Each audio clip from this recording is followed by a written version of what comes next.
Do you struggle to let go of the past and forgive yourself of past mistakes? Then stay tuned, because in this video, I'm going to share with you 4 powerful techniques on how you can begin to forgive even the most unforgivable mistakes. But before we dive into that, are you someone who's fully committed to doing the personal development work so that you can live your best life? I suspected so. You would not be watching our channel if you weren't. And so I invite you to subscribe and click the little bell so you can be notified when all of our new personal development videos drop each and every week.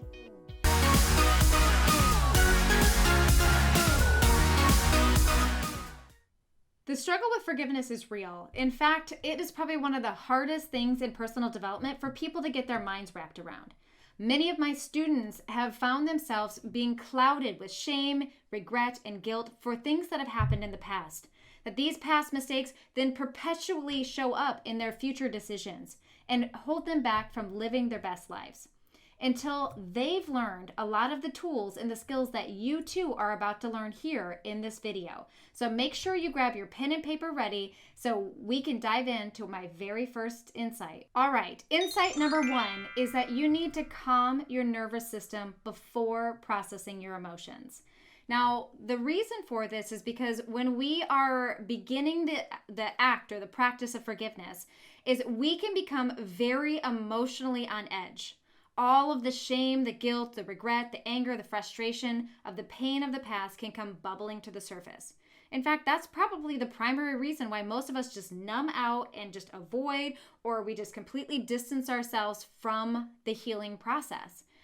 But it's necessary for us to begin to feel those emotions, to begin to go through them. And we want to calm our nervous system while doing it. How you do that is you begin to take deep breaths. When we breathe deep and long, so a 3-second inhale and a 3-second exhale, it sends a signal to the brain that says that you are safe, that you're in control, and that you are calm. This is going to allow you to begin to do the work of processing these emotions while still remaining calm and in peace. It will cultivate a safe environment for you to begin to work. Okay, this leads me into my second insight, which is number 2 is that we need to bottom line it. We really need to get to the bottom line of why you are avoiding letting go of the past, why we are holding on to it, and what are you most afraid of? Your brain is designed for survival. What that means is that it's going to hold on to anything and prioritize it in the mind as top priority if it's a threat. So any threats begin to get categorized as like very important information in the brain. Well, in our past, if we've been hurt or we've hurt somebody else, the brain is going to put that in the forefront of the mind, and it wants to hold on to it to avoid feeling pain again. But what can happen is then that becomes the whole story. And then that becomes the big part of it and the only part that we begin to see and can keep us a prisoner to it. So it is so important that we begin to not only process our emotions in a safe environment, but we begin to also look at these things so that we can move beyond them. This is a powerful practice. And with the right support and help, you too can begin to move through and reclaim your joy and happiness from these past mistakes. So bottom line, what we want to do is really get to the fear. Why haven't you let go? Why is this still showing up in your life? There's some purpose to why it's showing up, and it's more likely a survival tactic. So getting to that will give us the information we need to move on. All right. Now, what do you think of this? I think it's such a powerful insight. And if you agree, put a big old yes in the chat box below. I love hearing from you and that your voice matters. All right, so let's dive into insight number 3, is that there is no such thing as forgive and forget. What we want to do is we want to forgive, learn, and grow. So number 3 is all about finding the meaning and the growth in your forgiveness practice. If we just hook into the pain of it, then the brain is again going to stay in that survival mentality, and it's not going to let go. It's like a pit bull sunk its teeth in, locked its jaw. You're not going to move past it. But when we can really find the silver lining in the past mistakes that we've made or that others made on us, and really shift that attention to how have I grown as a person? In what ways have I become better or my life become better as a result of that? And where have I really learned to cherish things or to appreciate or to have more gratitude that I didn't have before as a result of the mistake?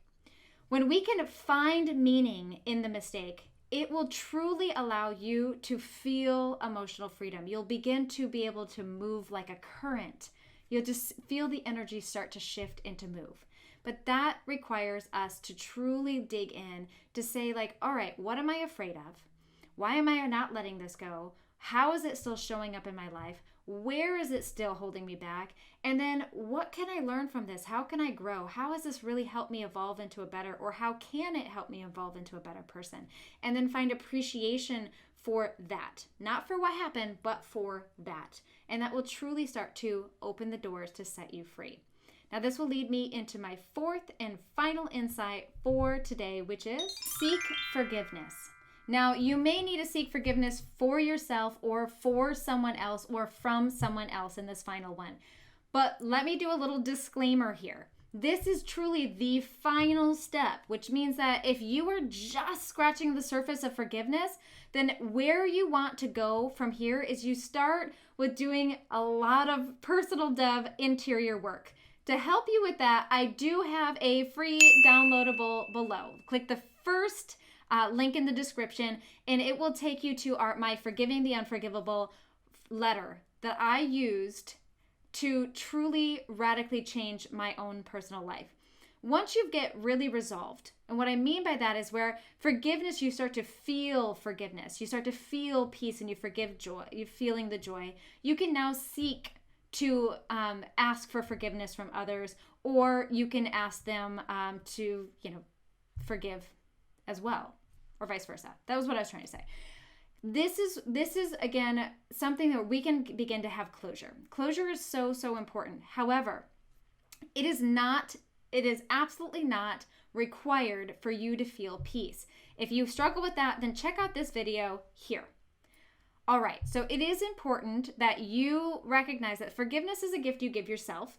It is also going to be something that's okay to seek forgiveness if somebody else has hurt you, or if you hurt somebody else. However, it should not be dependent on it. And that's why I keep emphasizing you need to do the work first to process your own emotions so you can be at peace before addressing it with somebody else. Otherwise, you can become emotionally triggered and activated really fast, especially when that other person does not take emotional responsibility, which is unfortunately very common. Hopefully that has helped. If this has helped you in some way, I strongly suggest that you come join us over in our Rebels for Joy Facebook community. It is where we have a beautiful home that we support and uplift and continue to have conversations just like this on the regular. You can find the link below. If you enjoyed this video, then make sure you check out many of our other forgiveness videos that are here available for you right now, and be sure to subscribe to our channel so you never miss a beat, and share with a friend. And we'll see you on the next video.